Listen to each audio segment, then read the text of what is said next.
And hello, folks. Galen Clavio here. Welcome back to the fourth episode of the SCRA Show, the Sport Communication Research Alliance, our weekly show as we talk about the goings-on in sport, communication, media, society, a little bit of everything. I keep thinking someday we're going to be able to talk about something that doesn't directly relate to the NFL. That day has yet to come. A month into the show, we are still, they're just, it's like they're just sending us stuff by DHL. Like every day something new pops up on the doorstep right as we're getting ready to do the show. I'm Galen Clavio. Good to see you folks again. I really dressed up for the show tonight. I'm wearing my Inter Milan jersey for no good reason whatsoever. We've kind of shuffled the panel a little bit this week, so we've got some new voices joining us on the show. Let me start with our only really returning member, Brian Moritz, joining us. Brian, welcome back. Thanks, Galen. Always fun to be here. It's always fun to have you, and Brian, like myself, is part of the Podcast and Brew Club. So we're both enjoying the offerings from this month and the upcoming Oktoberfest in general. We're also joined by Matthew Zimmerman from Auburn University, first time appearance on the podcast, but long time listener. Matt, welcome. Thank you, Galen. Glad to be here. I apparently was remiss. I had on one of my many LA Galaxy jerseys in tribute to Landon Donovan, and I should have kept it on. But oh well, here we are. Jerseys are always welcome, as long as you don't actually root for the team. You know, that's part of the way that it works, I guess. But and our other new member of the podcast, Annalie Schmidl, joining us from Florida. How you doing, Annalie? Hello, I'm good. Thank you for having me. I'm very excited. Yeah, it's great to have you. You've got what looks like a moose in the background. Looks ready to do its thing here. Ready to chime in whenever possible. The moose is probably as upset about the Bill Simmons suspension as the rest of us. So we'll go ahead and just we'll jump into that to start with. So for those of you who haven't been following along, the announcement came down. I'm going to go ahead and just read the announcement. Well, first I'll set it up. Bill Simmons, of course. Some people love him, some people hate him, some people are indifferent, very few people though. And if you've followed Bill Simmons for a while, you know he has a regular podcast on the Grantland, which is actually, the podcast itself is kind of separate from Grantland. It's been on ESPN's Pod Center for, 5 years, 6 years, I think, at this point. But Simmons was doing his weekly Guess the Lines podcast with Cousin Sal from the Jimmy Kimmel Show, and their segment of the podcast, it wasn't the first segment, it wasn't even the primary segment, but he basically went after Roger Goodell, and I'll just read the little clip here, and this is courtesy of both Awful Announcing and Deadspin. Goodell, if he didn't know it was on that tape, we're talking about the Ray Rice tape, he's a liar, Simmons said Monday. I'm just saying it, he is lying. I think that dude is lying. If you put him on a lie detector test, that guy would fail. For all these people to pretend that they didn't know is such bleep, and it was actually bleeped on the podcast, but you can go to Deadspin and read the words if you really want to see them. It really is, it's such bleep, and for him to go into that press conference and pretend otherwise, I was so insulted, I really was. Also went on to say, I really hope somebody calls me or emails me and says I'm in trouble for anything I say about Roger Goodell, because if one person says that to me, I'm going public. You leave me alone. The commissioner's a liar, and I get to talk about that on my podcast. So that all happened. That podcast was released Monday afternoon. I think it was like 1 in the afternoon. And I listened to it yesterday while I was running around. There was some Twitter talk yesterday about Simmons having criticized Goodell and all of that, and some people thought that Simmons was grandstanding, and nothing seemed to come of it. Then tonight we get an announcement from ESPN at approximately, I don't have the time, but it was around 7 o'clock this evening, with the following text. Every employee must be accountable to ESPN, and those engaged in our editorial operations must also operate within ESPN's journalistic standards. We have worked hard to ensure that our recent NFL coverage has met this criteria. Bill Simmons did not meet those obligations in a recent podcast, and as a result, we have suspended him for 3 weeks. So that news broke, and Twitter, as they say in the business, went apeshit. Really flipped out. I mean, I don't know that I've seen... Ape bleep. Ape bleep. It went ape bleep. Thank you, Matt. But really went off of it was about as unified a negative response to something that I've seen from Twitter in a while, and that includes the Ray Rice, Roger Goodell stuff. So, Brian, I want to start with you, and then we'll go around the table.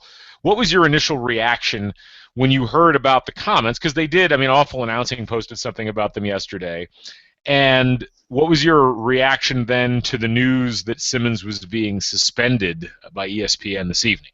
It's actually funny. I hadn't heard about the comments until about an hour ago when I got back on Twitter and saw that somebody had tweeted, I think Anna tweeted out, that we have more to talk about because of the Simmons suspension. So I went and checked the Deadspin article on it.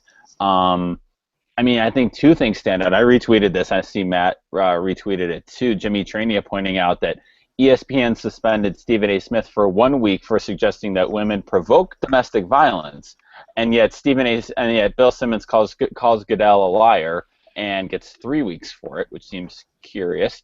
But also the idea that ESPN is punishing Bill Simmons for failing to uphold its journalistic standards is hilarious on like 6 different levels, because for one thing, we talk on this podcast, we talk amongst ourselves about ESPN and their various, the journalistic standards that sometimes they do or don't uphold in their relationships with their leagues, but I don't think even his staunchest fans would ever consider Bill Simmons someone who is a journalist. He's a blogger, a commentator, a writer, very successful at what he does. I don't mean that as a criticism, but I don't think anybody ever views him, or I don't think he views himself as somebody as a journalist. So to kind of hang him out to dry on these journalistic standards for something that Keith Olbermann has done, for something that a lot of commentators and writers and people on the ESPN family of networks has done, is just kind of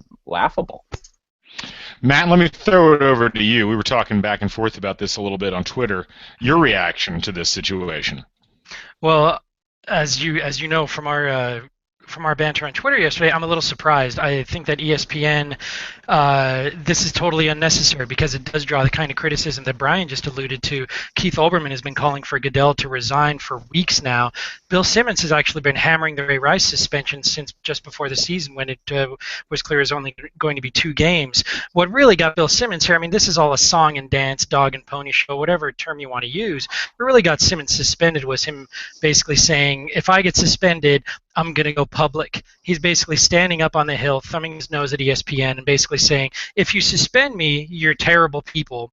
But if you don't suspend me, I run the show because I'm Mr. Grantland and Mr. 30 for 30. So they had to do something. He challenged them. And what does that mean, go public, anyway? Does anyone here think he's actually going to go public? What happens next? I mean, does he go to Fox, as has people on Twitter been saying? I think ESPN is daring him to leave.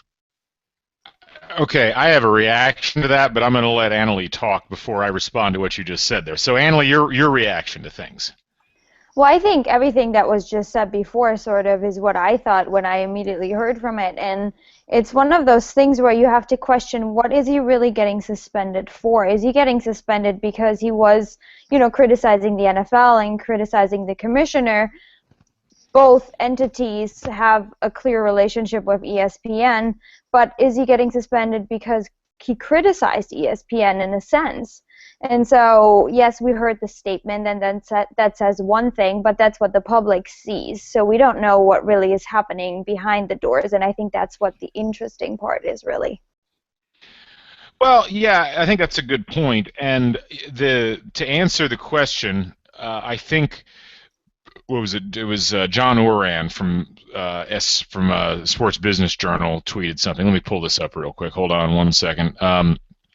Oran said in his tweet explaining things was that ESPN says 2 reasons why Simmons was suspended. He called out ESPN bosses. Also, he offered no proof when profanely calling Goodell a liar. So that's from Oran, and you can be pretty sure that that's coming from somebody in the ESPN hierarchy. That's the explanation. Well, there's a couple of things that I find questionable about that. So first of all, The idea that Simmons was suspended because he called out his bosses, I don't think, and I know Matt may disagree with me on this, and that's fine, but I don't think. I listened to the podcast. Like I listened to it while I was running yesterday. I heard the whole thing. I didn't get the sense that he was referring directly to ESPN. I got the feeling he was referring to the NFL, and the NFL trying to come down on ESPN and say, hey, your guy can't do that. Not a situation where he's defiantly like standing in front of his bosses and saying, I'm going to criticize the commissioner or this or that. That was just my interpretation from having listened to the podcast. So the idea that he was challenging ESPN to suspend him directly, he never said ESPN. I just got the sense that that was focused somewhere else. And I'm not trying to make excuses. That was just my interpretation. Well, but when you look at the reasons that they say, what is it, journalistic standards, and maybe he swore and he criticized this, all of those reasons sound completely bogus. Well, I know that, and that's the thing. And look, and I'm getting to that second part about didn't substantiate, when he called Goodell a liar. Now, there's so many problems with that. I don't even know where to begin. Brian mentioned Keith Olbermann, who has been calling for Goodell's suspension, who has accused him not just of lying, but of acting conspiratorially, acting in a way that is contrary to the best interests of the league, acting in a way that's basically high crimes and misdemeanors. He's basically calling. Yeah. And where's the requirement for Olbermann, who I think's done an excellent job on this story? Where's the requirements for substantiation from him? Where was the suspension for Chris Mortensen, who reported that people in the NFL office had seen the video and then had to backtrack on the story because apparently, according to the NFL, no one saw the video. So to me, ESPN's getting caught in kind of a web of its own inability to report on this story in the first place. Even, frankly, the story that came out earlier today regarding the misplaced half of the conversation on Twitter or on text message between Visciati and Ray Rice. I mean, what exactly are we dealing with as far as substantiation is concerned here? It just seems like it's an odd double standard. And regarding the profanity, I'm sorry. I've listened to Simmons' podcast for 6 years now. He swears all the time. His guests swear on a semi-regular basis on the podcast, on any one of a number of things. And the idea that the profanity is an issue when it was bleeped out in the podcast seems to me like a weak argument. And I think the final thing that I tweeted this out earlier, and this was something that fortunately somebody was able to capture. I remember when I saw the promo for the podcast, there seemed to be something promoting it, and Timothy Burke from Deadspin actually had a screen cap of it. On the promo, it actually said, Cousin Sal joins the show, the BS Report, to guess Week 4 lines and comment on how great Kirk Cousins has been. Plus, Bill gets fired up about last Friday's Roger Goodell press conference. So the idea that they were, that somehow they were horrified at the contents of that in the first place seems a bit questionable at this point, I think. Brian, let me kick it back to you. I agree pretty much with everyone had said, and I don't know if somebody at the NFL finally heard it and it started to really get into ESPN's ear. And I feel like in a way, Matt kind of alluded to this, Simmons is an easy kind of target for ESPN people. Matt, you made the point that you think they're daring him to leave, and I don't see Bill going public. If this were Olbermann and they tried to suspend him, Olbermann doesn't burn bridges; he napalms them. So he would leave and take everyone with him. But Simmons has been suspended. He's feuded, quote unquote, with ESPN before, and he always comes back. He never leaves, and so I just kind of figured that this was kind of a safe suspension that they could do, where it addresses somebody who was profane, even though it was bleeped, and he didn't uphold standards, even though what are those standards? So I think it was kind of an easy kind of maybe a placate the NFL, maybe a hey, we're trying to be fair to you guys, so here we're going to throw you a bone and suspend Simmons because it's Simmons, and instead of anybody with maybe with quote real chops or something like that. I don't know. This whole thing baffles me. So. Yeah, it's kind of part and parcel, Annalie, to the way that the NFL has handled a lot of this situation. I mean, now granted, this seems to be ESPN supposedly acting by themselves, but much as we've seen, and it's funny because Deadspin has has had this running battle going on this past week with attacking the insider journalists for both ESPN and Sports Illustrated who haven't reported on a lot of these things related to the NFL. ESPN, if they wanted to make themselves look bad in relation to how they're dealing with the NFL from a journalistic perspective, I don't know that they could have done any worse of a job with this particular situation. Yeah, I would agree. And also, I think it's been like the weeks of arbitrary suspensions everywhere. I mean, you see people legitimately doing bad things, hurting people, and they end up getting a 2-game suspension, and then obviously later on get a little bit more, but then you have ESPN and they suspend somebody for 3 weeks for basically just saying something that other people have said before. It's nothing new. It's not surprising. It wasn't shocking. You know what you get with Bill Simmons. And so all of these suspensions over the last few weeks, they've just been honestly laughable, whether it was the NFL, whether it was FSU, whether it was ESPN. I don't even know what to think anymore. We've had some jokes in class as to whether or not we can suspend our class from now on. So it's just getting out of control.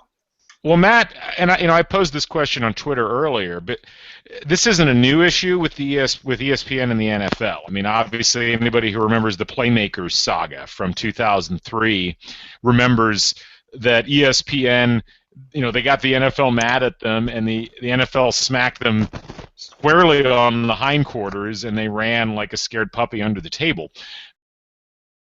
To look at this situation and some of the other, the way that the league has been covered in general, and not come to a similar conclusion. So if you're a sports consumer or if you're a media member, how do you take anything that ESPN has to say regarding the NFL seriously from this point forward?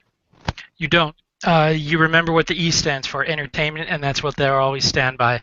They want to air the NFL, they want to entertain us, and that's the thing, is it's the old cliche about bread and circuses, but as Annalise said, there's all these strange suspensions. Every single one of these suspensions is designed to make all of us shut up. Oh, we suspended Screamin' A. Smith for a week, now go away. Ray Rice has fought the law and the law won, now go away. Bill Simmons has been slapped down. Please shut up about this. That's all this is. That's all. They're all just hoping that we are quiet until come Sunday, our team wins, unless you're a Raider fan like me, or your fantasy team does well, or things of that nature. They know that come Sunday there'll be another set of games. Florida State suspends Jameis Winston, and he's on the sideline, he's doing his thing, and it's been said ESPN showed him 48 times celebrating, making a jackass of himself, making all of us who dislike him even more. But you know what? Florida State won the game because Clemson did what Clemson does, and now no one cares. It's all about them just shutting us up for long enough for the next slate of games to happen. Well, it's depressing to think that that's what's going on, but I mean, it's one of those odd situations because, we tend to talk about ESPN as a monolithic entity, and it certainly acts like a monolithic entity at times. But there's a lot of people at ESPN who are not happy about this, and these are good people. They're people who do have journalistic standards. They're people who do care about freedom of expression. They're people who aren't particularly happy with the overly cozy relationship that ESPN has with the NFL and other leagues too. I mean, it's not just the NFL. So I kind of feel bad for those people, the people who are at ESPN who have to just sit by and watch as this sort of stuff goes on. But it's weird because if you bill yourself as the worldwide leader in sports, there's certain responsibilities you take on through that process, and it's similar in a way to some of the other media controversies that we've seen over the past few years. If you're going to act more in support of the organizations that you're supposedly covering journalistically than in support of the people that work for you, it does make you wonder why people would continue to pay that much attention to your core journalistic enterprises like that. And we've seen it with the Penn State situation. We've seen it with the Syracuse situation, with the kind of going the opposite direction, where it looked like ESPN was chasing a story that didn't exist in the first place. It's not just ESPN. I think most news organizations have this sort of thing happening. It just so happens that these are the most visible examples that we see. And it just seems odd that you have Simmons, who, frankly, for all of the press that the comments on the podcast got, the comments were not, they really weren't out of line. They certainly weren't conspiratorial. They were what most people have been thinking, that leads to a suspension, and yet their journalistic integrity doesn't extend to First Take or to Colin Cowherd, who's had plenty of issues in the past with questionable comments and unsubstantiated statements, or even the fact that you've got Ray Lewis sitting on the NFL Countdown desk. I mean, all of these things kind of fit together into a very odd picture when you actually put it together. What is the journalistic standard of ESPN? Like, what exactly do they stand for? Would anybody like to hazard a guess? Well, actually, I guess I would answer that with a question for the whole group, and that's ESPN is similar to the NFL or any other, as you said, monolithic entity. Oh, Sam Adams Oktoberfest. But any other monolithic entity, they've never had to care. Why should they care? Why should ESPN all of a sudden have 10 hours of outside the lines type stuff every day instead of just a half hour? Why should they care? I agree, they're not a journalistic entity. They have that great half hour with Bob Lee every day, preempted by, or right before it is Keith Olbermann, who's excellent. But why should they care what we say about their journalism? Brian? Yeah, why should we? I made this point on a couple of podcasts, and it's a tricky one because it comes back to talking about media economics and incentives. They don't have what, like Matt was saying, what's their incentive if people keep watching, if their ratings keep going up, if the interest seems to be there for the games and for things like, and for the non-journalism stuff. I mean, I like to think that, as Galen was saying, as someone who covers sports and has not a monopoly, but close to it in terms of sports interest, that sort of obligation, journalistic obligation, especially when you have a news show. One of your flagship shows is ostensibly a news show, and I'm talking about SportsCenter, not OTL.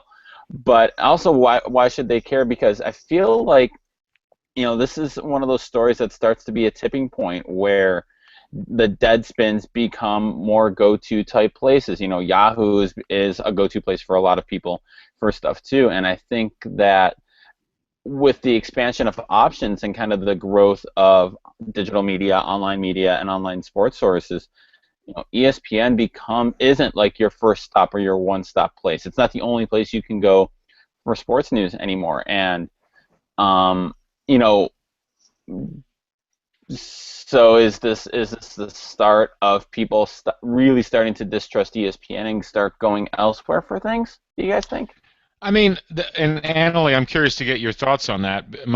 I'll give mine first, I guess. Where else are they going to go? I mean, for us, we're all on Twitter. We read Deadspin regularly. We're media consumers because we study media and sport for a living. The average person watching sports on television, they're not tuning over to Fox Sports 1. They're not on Twitter. I mean, you've only got, 20% of the population on Twitter right now, and of that, not all those people are even active.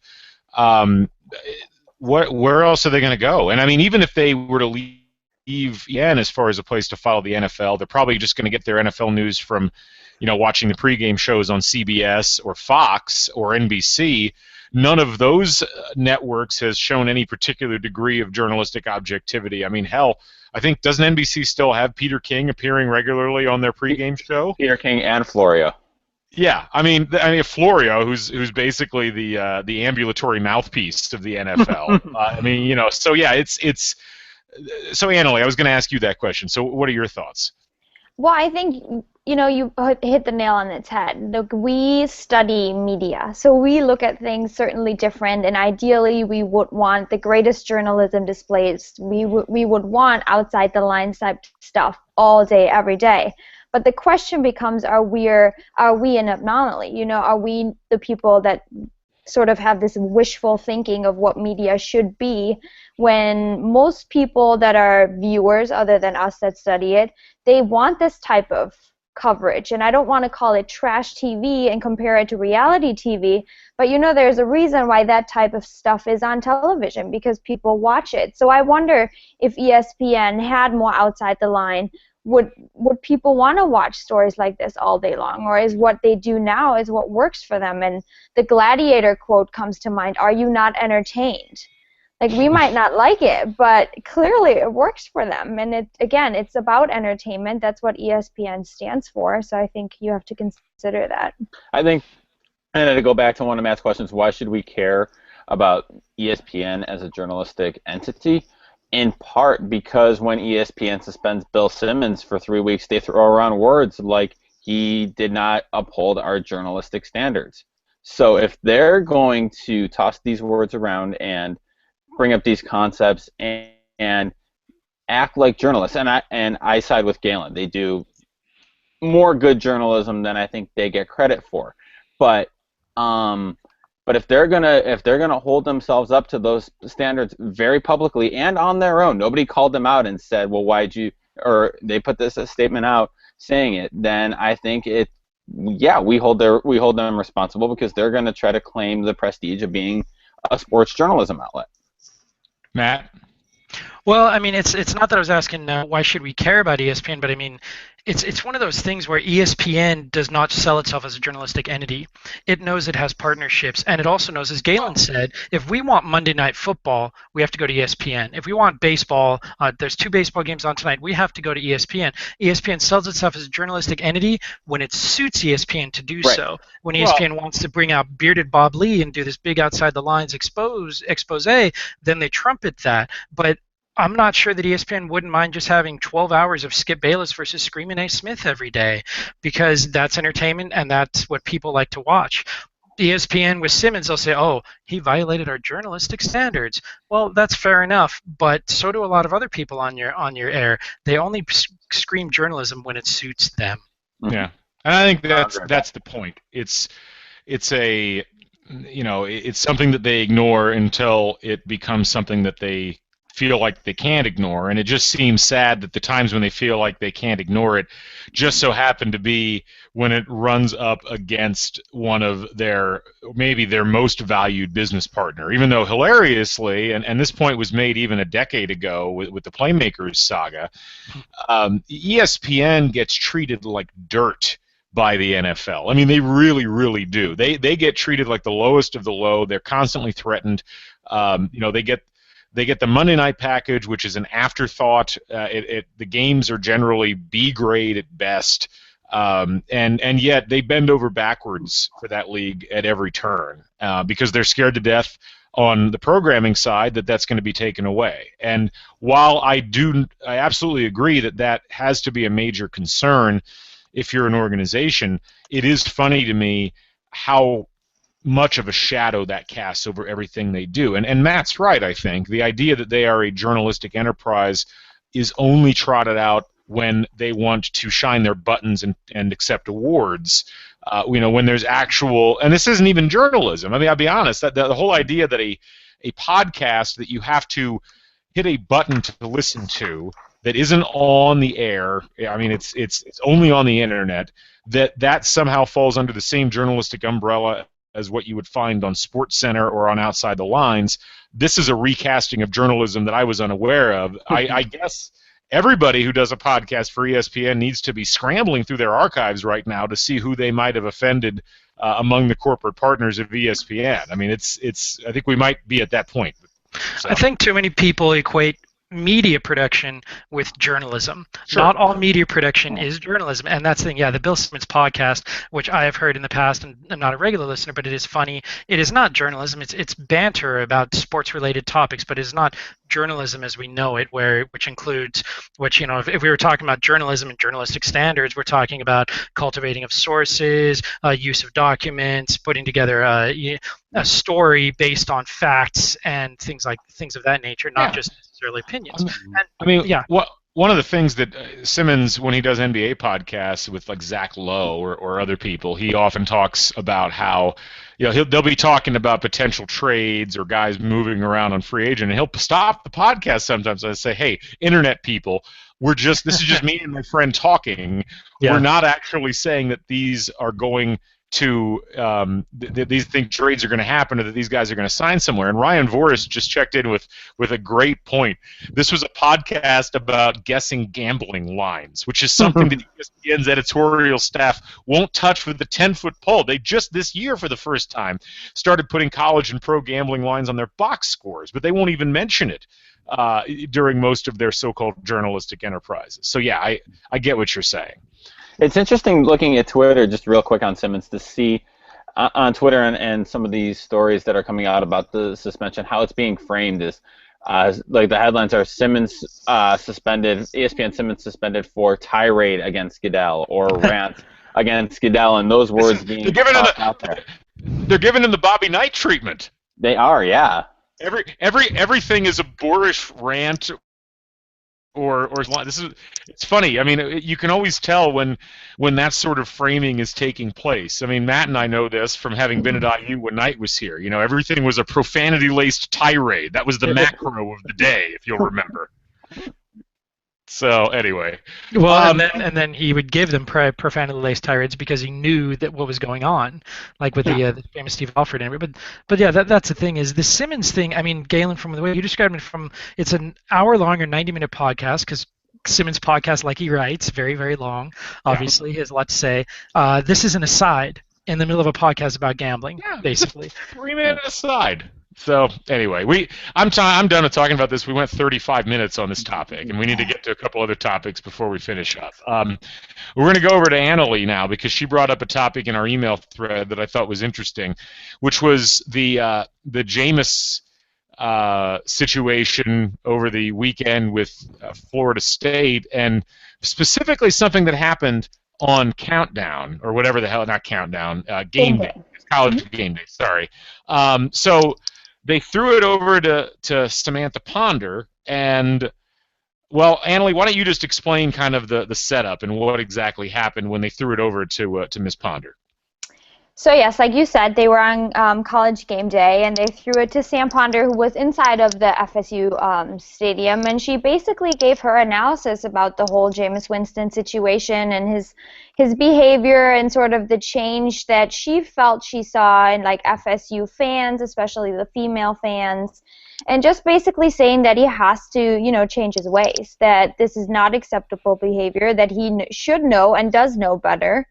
And it was really interesting to see, first of all, a female journalist, reporter, analyst, whatever you want to call her, and I hate to say this, but being allowed to give her a take like that, I feel like a lot of people, especially on Twitter, were surprised that to see her do that, and to sort of have ESPN give her those 2.5 minutes, I think it was. But I thought it was really neat, and I thought it was really neat to see the reactions on online as well. But there are some things about it that are a little strange that we can talk about as well. Well, okay, so let me just stick with you for a second. So what did you find strange about it? I think it's kind of funny how they framed her, because when you listen to the video in the beginning, she's introduced, obviously as being part of College Game Day, but she's also being introduced as Christian Ponder's wife, a wife of a quarterback that played at FSU. So it's kind of funny because they had to throw in all those things, because otherwise, why would she be allowed to talk about this, maybe? Right. So I thought that was kind of interesting how they had her sort of set up to give her take, and why she was credible to give that take. It wasn't because she was a woman or just a human being or an part of College Game Day. It was because of all these other reasons. Yeah, I think that's fair. And I thought that the framing was odd without question. And we've talked about this on past shows. We talked about it a little bit with the Katie Nolan situation, about this idea of women's voices being able to operate within this male-dominated spectrum of football, and particularly college football. Matt or Brian, did either of you see this segment on Game Day, and what did you think of it if you did? I did not, so hope Matt did. So you're out. I did not see it, but I will also point out that often when ESPN brings in a commentator, they'll have a little blurb at the bottom that indicates their credentials for us, the viewers, so that we understand that this person is somewhat important. And Sam Ponder, I think being married to Christian Ponder is important to bring up just because of the whole thing of, she's married to an athlete, and so, has a perspective there of, her husband, while not a very good quarterback, is also not, one of those people who's bad or anything like that. I had heard, and I can't verify this because I didn't watch Game Day, but I had heard that Ponder or someone else basically said Jameis Winston knows right from wrong. He just doesn't think it applies to him. Yes, she did say that. That was her sort of tagline at the end. Okay, and that's a bold thing for male, female, former athlete, married to former athlete, anybody to say on ESPN about that guy. I mean, the reigning Heisman winner. So I mean that's cool. And that's the thing is when you talk about Sam Ponder. It's one of those things where I wonder if ESPN said, well, Ponder's smart and she knows her College Game Day. She's on College Game Day.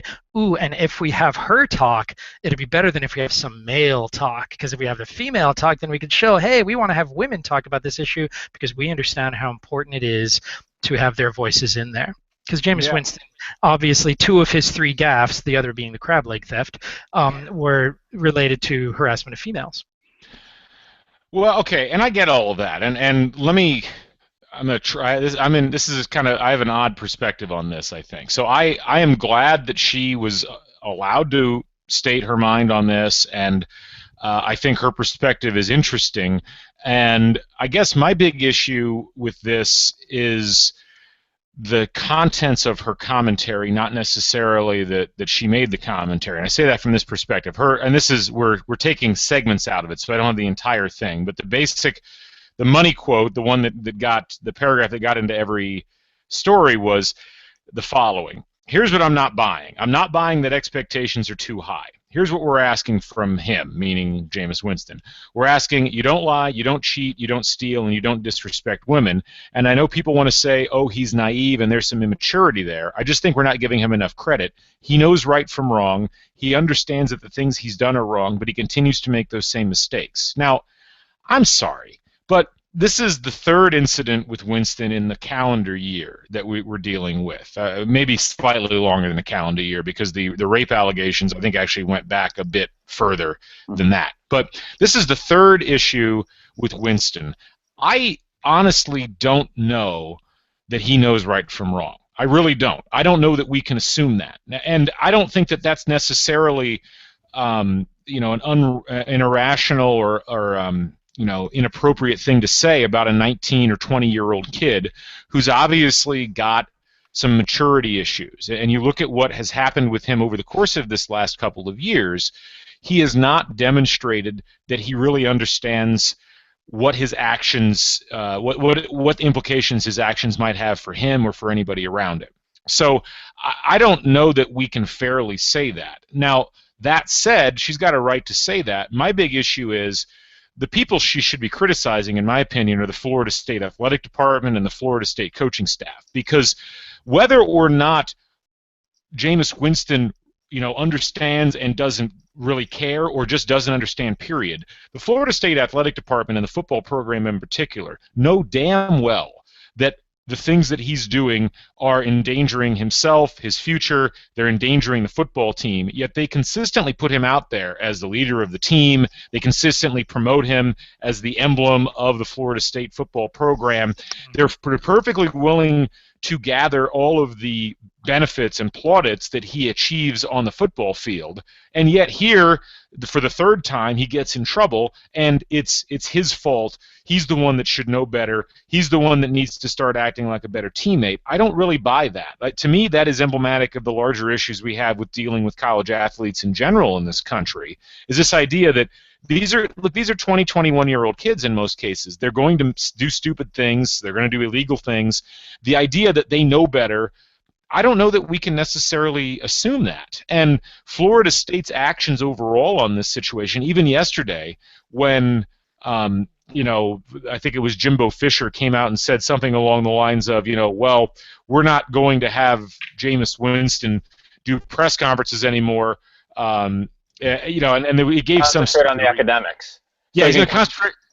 Yeah, going to concentrate on his academics, which is just the stupidest excuse that you can come up with. To me, that's the problem. It's not Jameis Winston, the guy that continues to do dumb things, do things that are damaging to other people. It's the enablers in the Florida State Athletic Department and the coaching staff, and their inability to call him out and sit him down and say, you know what, we don't want this person representing our university.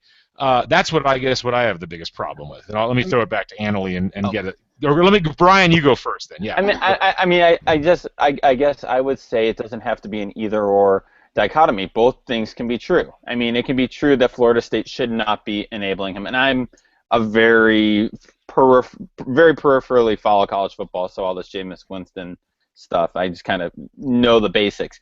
And, I think both things can be true. You can definitely say that Florida State should handle him better, should step up, and the grown-ups in the room should handle this better. But it can also be true that he's a 19, 20-year-old kid, but he's also a 19, 20-year-old man, and you don't need, whether right or wrong, what he was. The three things he's been accused of are, one, vile, and two, one of them being very horribly vile, and two of them being just complete dumbassness. I mean, all around. Dumbassery is the word we use here, Brian. Dumbassery. That's the technical term. And so, I think both sides do yield some responsibility here. Yes, the Florida State Athletic Department and coaches, they profit from him. You would think they would sit him down or rein him in and be in their interest. But I'm uncomfortable personally with just kind of blamelessly letting Jameis Winston off the hook. And I don't know. I'm saying, I understand where you're coming from, and I don't disagree. But all I'm saying is, Samantha Ponder gets up there and gives this nice, eloquent speech where she basically blames Jameis Winston for it all. Doesn't say anything about Florida State's culpability in the matter, or the fact that this situation's gone on for almost 2 years. I agree. There's blame on both sides. It's funny that in these sorts of situations, it's almost always the athlete. It's always the player, never the organization. Isn't it interesting, if she blames Jameis Winston and Jameis Winston doesn't talk to ESPN the rest of the time he's at Florida State, maybe that's another season. But if she blames Jimbo Fisher and Florida State University, now Jimbo Fisher and Florida State University don't want to talk to ESPN for a little while. Yeah. Annalie, back to you. Yeah, I think that's what worries me too. We've talked about this before, Galen, the idea of player development, and it's not starting soon enough. And then we run into these issues that we have in the NFL and that we've seen the past few weeks.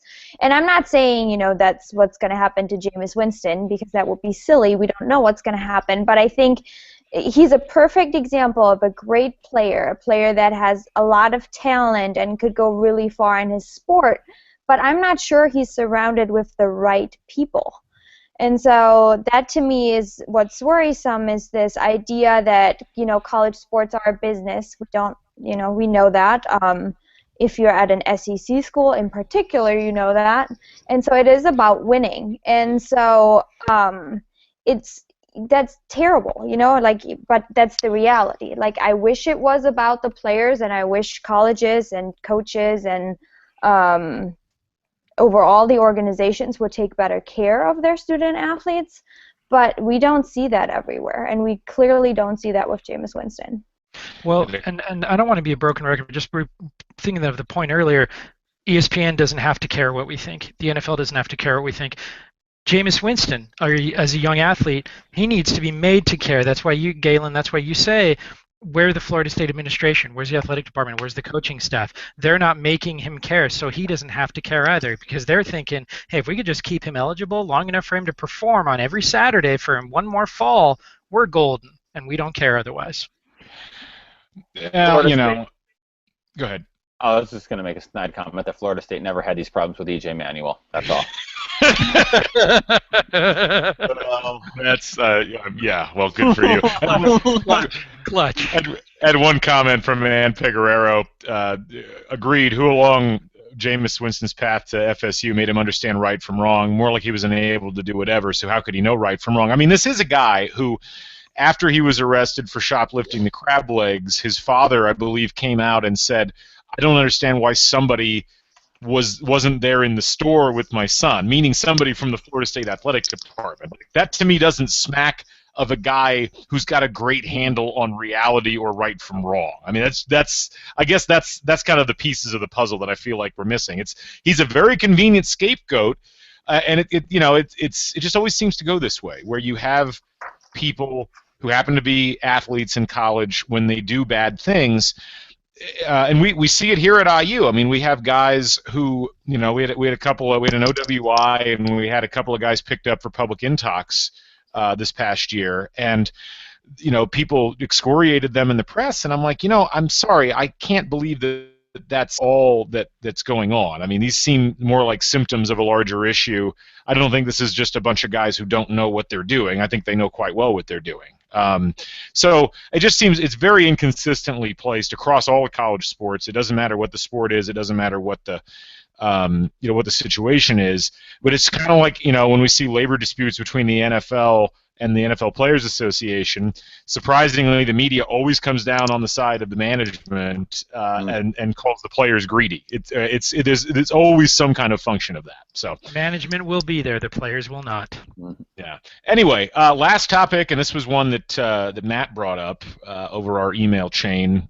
He wanted to talk Hope Solo, and this was a fascinating situation that transpired. So of course, Hope Solo it's been kind of on the periphery of the Ray Rice situation and some of the other domestic violence situations, because of course Hope Solo was arrested, what was it, a month and a half ago, Matt? 2 months ago? About 2 months ago, yeah. Yeah. 2 months ago, for a very odd sort of domestic violence situation where she supposedly, I'm going to get this wrong, I think, but I suppose she physically attacked a relative of hers, I think a nephew. And teenager, right? It was a teenager, right. And so after the initial Ray Rice situation had subsided a little bit in social media, people started bringing up her situation and the fact that she was still scheduled to play for the U.S. women's national team. And then yesterday, Hope Solo takes to Facebook and Twitter and posts the following. I'm going to sort of read this verbatim. It is extremely sad and unfortunate that the rights of so many women were violated by the unauthorized release of private photographs. This act goes beyond the bounds of human decency, and as such, I stand united with all the women affected and am exploring every option to protect my privacy. Which, that's an odd way to start this off. In addition, while I understand that the public desires more information regarding the allegations against me, I continue to maintain my innocence against these charges, and once all the facts come to light and the legal process is concluded, I am confident that I will be fully exonerated. So I think she's trying to say that she's innocent, and I think she's trying to draw a connection. Matt, is she trying to draw a connection between herself and, like, Jennifer Lawrence and the people who got their photos leaked on iCloud? Like, am I missing something here? That's the thing, is I wasn't sure either, and I thought it was a baffling statement for her to put out because, it's one of those things where I think, didn't she just break the shutout mark, like the career shutout mark, or tie it or something against like Mexico? That. Yeah, in a friendly, yada yada. And they let her play in that game even though all this was happening. What set me off on this story was I saw people on Twitter quoting like hosts like Arsenio Hall saying, isn't it interesting that these African-American gentlemen in the NFL got suspended whereas Hope Solo was not punished? And it's like, no, it's not racism, guys. It's because the NFL is taking a lot of heat from fans and media, whereas U.S. women's soccer, when it's not a World Cup here, I'm sorry, we don't care. I am a soccer fan. I don't care that they win the Algarve Cup in Portugal every single year. No one cares about the sport. So by putting out this statement, Hope Solo is giving this story legs, and that's very foolish because it should have just been relegated to a couple columns by different people at ESPN and elsewhere saying, isn't it interesting that Hope Solo is not busted? Annalie, let me go to you. What are your thoughts on this situation? Well, I do think it's interesting, like that we see these sort of double standards within leagues, within gender, whatever it may be, and we don't know what it is. I think the problem has always been when things like this happen is, do you let the due process sort of run its course? Do you let legal handle it, or do you take care of it internally too? And Right. so the NFL might have one stance, and then U.S. soccer might have another. So I don't know. I don't really pay attention to U.S. women's soccer, so I don't know what they've done in the past when issues like this happen. But certainly in the NFL, we saw that, it's different depending on the week, depending on the player, depending on the team. But I don't know what that is with soccer. The NFL is like the NCAA in that way. Excuse me. Hold on. I did get corrected, or not corrected, I guess, but I got clarified from both Ann Pecoraro and Kevin Hull that she did have a couple of photos leaked as well. I was actually not aware of that. So, Yes, she did. So, well, Matt, you're supposed to tell me these things. I forgot. I'm sorry. Actually, I have a question for Annalie. Annalie, Germany's women's team won consecutive World Cups not so long ago. Do you watch German women's soccer? I don't. Okay. But that's the thing, is it's not a loaded question. It's an informational thing, because again, I think it shows when you look at the massive media coverage for the NFL, they had to do something. Like the Ray Rice, everything happens because the NFL says, "Oh, people are criticizing. How do we stop this?" Whereas U.S. women's soccer, they changed their tune. A month ago, they were like, "We support Hope Solo, and she's going to break the shutout record, and that is wonderful."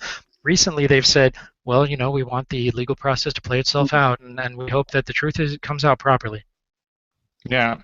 Well, Brian, I think it is interesting from Hope Solo. I mean, if you read the Washington Post article, got pretty much crushed on both Facebook and Twitter. I mean, she had some people tweeting or Facebooking her in support, but there were a lot of people that did not particularly appreciate what she had to say. It's an interesting sort of situation because, they're not really comparable situations to a degree, but by the same token, I mean, you do look at the way that the whole situation has been treated by the media, and there's just been no commentary on it, period, like one way or the other. We've seen a little bit of it on Facebook, but it's just like the situation doesn't exist. And I'm not saying she should be suspended. I really haven't made up my mind on what I think about the situation per se, but the fact that there's basically been almost no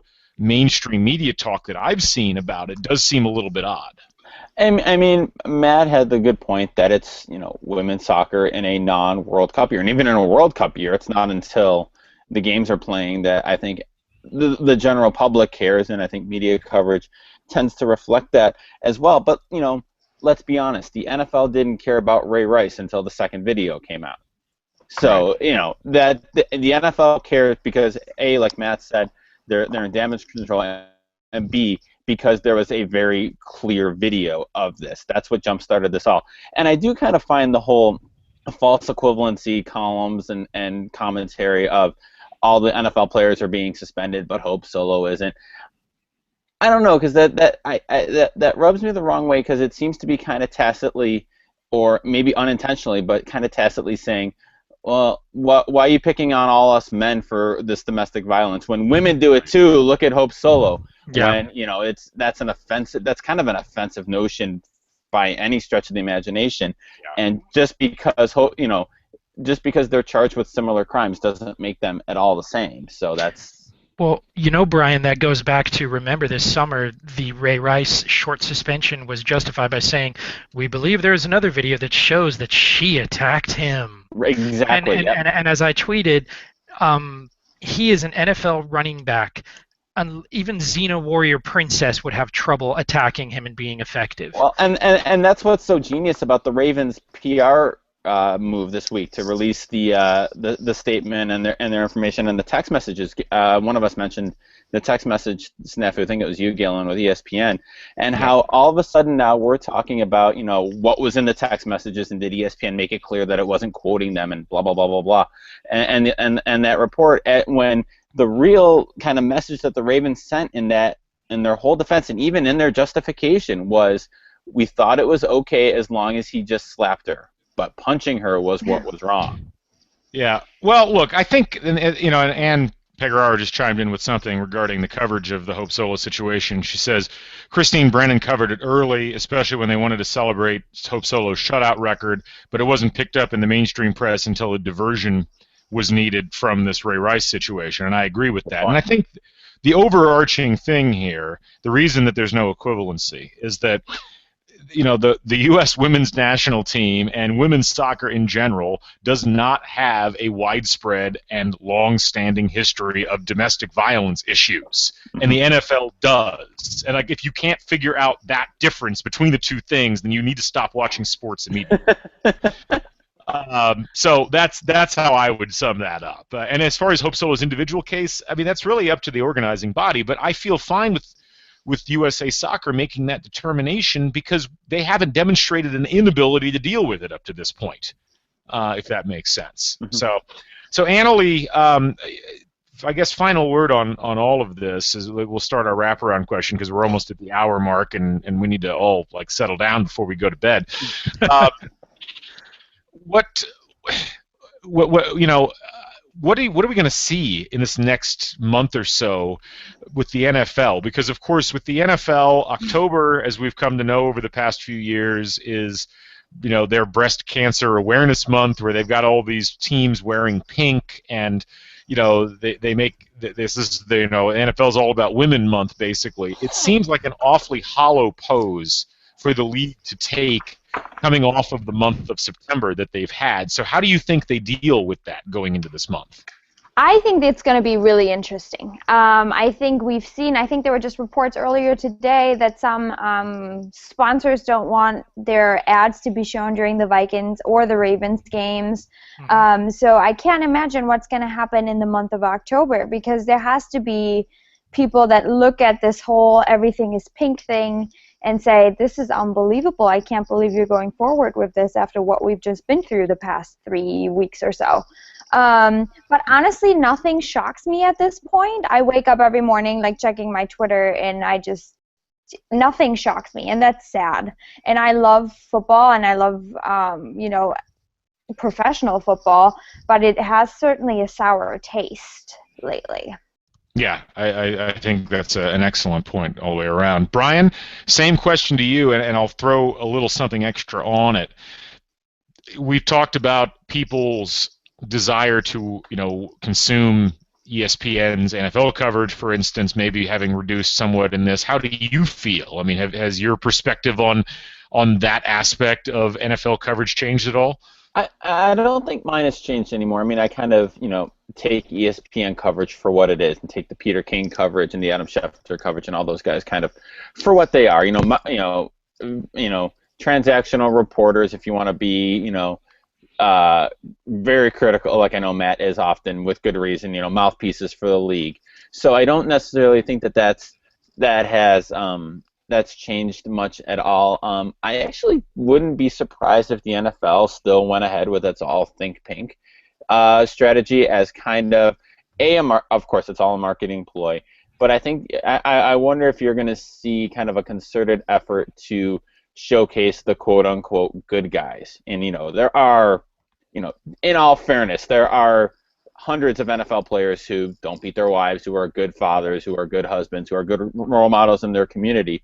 And I kind of see, I could see the NFL taking October as a kind of reclaim the story month, and maybe using the pink as a jumping off point, but as a way to kind of, reframe the narrative, get off of get our attention and try to direct our attention toward the good stuff, the good stuff that they feel, and of course that'll happen right up until the next arrest, which is just around the corner. So, all right, Matt, let me finish off with those questions to you. Well, you want to know if my enjoyment of the NFL this season has been lessened by all of these different things? Well, I mean, you're a Raiders fan, so you don't have any enjoyment. that is true. As a matter of fact, I mean, that's the thing is, I'm playing fantasy for the first time in 8 years this year, or a couple of years, and I still just don't enjoy watching full NFL games. I lost interest in the league years ago, and it wasn't because of concussions. It was just that I just got tired of the hype. And I got tired of it being this monolithic entity that doesn't have to care about consumers. So when we talk about, this breast cancer awareness thing that they do with the pink jerseys, um, last night I was watching Real Sports, the Bryant Gumbel, which I don't think they have a panelist under 55 on that show, but anyway, Bryant Gumbel says at the end, talks about how the NFL needs to worry about the Ravens, and he says the NFL should concentrate more on purple than pink, even if it costs them some green. I mean, it was a cheesy statement, but the whole idea here is that the NFL, I mean, there was concussions, there was Bountygate, there was all these things. At what point does the NFL start losing customers? And I don't know that we're there yet. Did I miss the question? I mean, no, that's fine. I think that answered it as well as anything. And look, I'll say this: the NFL's in a no. They put themselves in a no-win situation with the pink initiative, because if they don't do it, then they look like they're not doing anything on the women's side. But if they do it, they're going to look like they're just shamelessly trying to cash in on what is probably the trendiest of pro-female actions that you can do in the mainstream media. And that's one of those situations where they don't deserve the wiggle room, because you have to lay more of a groundwork than just paying lip service. And that's kind of where we're at right now with the league. As far as the coverage on ESPN is concerned, I'll go back to this. I know people at ESPN. There's people I respect who work at ESPN who I don't know. I feel bad for those people, because their work, the credibility of their work, suffers because of the actions of the management at ESPN and the way that they've handled not just the Simmons thing, but frankly the way they handle Skip Bayless and Stephen A. Smith and many of these other individuals. Going back to that concept of what is ESPN classifying as their journalistic bona fides, I don't think they know. And if they don't know, there's certainly no way that we can know. And, if you're a casual fan, I think you can deal with that and not worry about it. But if you study it all the time and you want to be somewhat intellectually honest with yourself, I think you have to look and say, well, I'm either going to get my news elsewhere, or I'm just not going to get my news. It's not that important, because what am I getting? If I wanted the public relations spin, I could just watch the NFL Network. That would be much easier and a lot more honest. Or read Peter King. Or read Peter King, that's right. Or read Mike Florio. Like, there are many options. Exactly. Yeah, so that's the point, and I think at the end of the day, we find ourselves in a situation where you're still going to watch the games, most likely. Some of you won't, and that's good for you. And there's many reasons if you don't want to watch football. There's many moral reasons why you wouldn't do it. But I guess I've always suspected the NFL operated this way to begin with, so very little of it surprises me. I'd love to see it change, because to me it's a rot at the core of what is one of the supposedly emblematic American institutions. It's kind of like European soccer fans annually allowing the actions of FIFA to rule how they envision the game of soccer. I mean, if that's your envisionment of soccer, then the sport's in really terrible shape. So